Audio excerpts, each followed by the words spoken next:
Coach, it looked like Henry was limping a little bit. He had his chin, and I saw his ankles getting taped up earlier in the game. Was he 100% today, and what was the decision-making behind not having him on the floor for that final defensive play? I think he's a little banged up, which is typical for this time of year, especially as much contact as he plays against and has to play through. But we wanted to get a lineup where we could switch ball screens.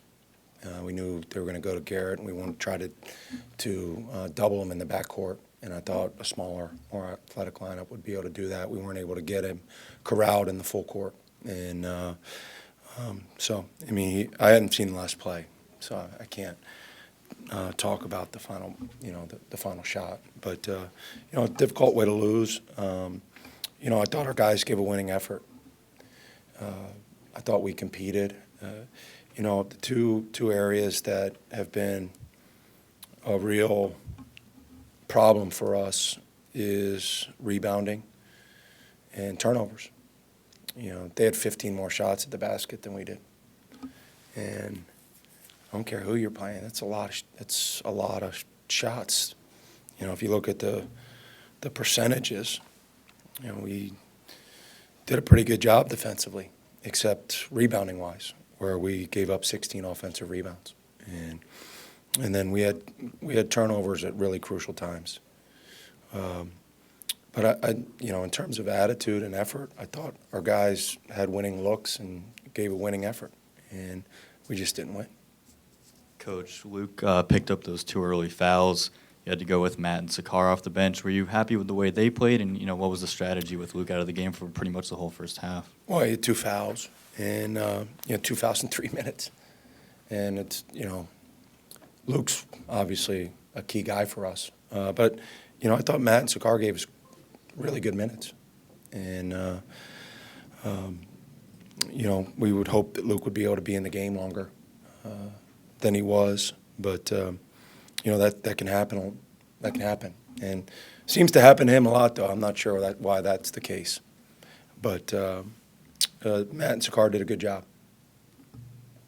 You've told us before that your team doesn't get down because you don't allow it.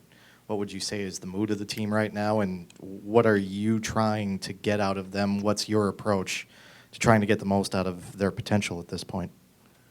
Well, there's a lot of season left.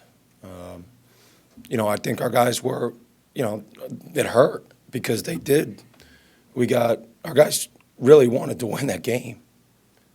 I mean, I actually thought we played harder tonight than we did in the Xavier game. I thought we played harder. We just weren't rewarded for it, and we had some self-inflicted wounds. There's a couple key baskets where the ball's in our hands and we run into each other and it pops out of our hands and they lay it in uncontested. Or we had some turnovers where the ball is right by the basket. And then, we fouled late, I guess a couple times late in the game. So, but look, there's a lot of season left. We have a lot, we can get a lot better. And so that's what we're going to do. Coach, the same starting lineup for 15 games, and then today you had Wally and Juwan in the starting lineup. Are you going to be experimenting with the starting lineup here moving forward, or? Well, I thought Wally and JJ played the best against Xavier on the perimeter, and we've had some unpredictability there.